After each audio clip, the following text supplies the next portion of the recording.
میں وہ خوشحالی اور وہ رنگ نہیں آیا جو آنا چاہیے. کیا کمی ہے میں بڑا آیا ہوں کشمیر میں, پاکستان کے مختلف علاقوں میں پھرنے کا مجھے اتفاق ہوا, اور آج میں وزیر کے طور پہ نہیں آیا, آج میں عمران خان کے جماعت کے ایک کارکن اور اس دھرتی کے ایک ایسے بیٹے کی صورت میں آیا ہوں کہ میں یہ سمجھتا ہوں کہ تب تک پاکستان اپنی اس منزل تک نہیں پہنچ سکتا جب تک مقبوضہ کشمیر آزاد نہیں ہوتا, اور صحیح معنوں میں آزاد کشمیر جنت نظیر نہیں بنتا. میرا کپتان تیرا کپتان, میرا کپتان تیرا کپتان. اچھا سنیں میری بات سنیں.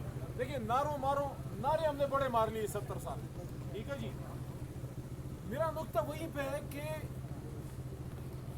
یہ جو علاقہ ہے, میں اس کے بہت سے علاقوں میں پھرا ہوں کشمیر کے, یہاں پردہ ہے, یہاں نماز ہے, یہاں روزہ ہے, یہاں جہاد بھی ہے, نکڑ نکڑ پہ مساجد موجود ہیں, پھر خوشحالی کیوں نہیں ہے؟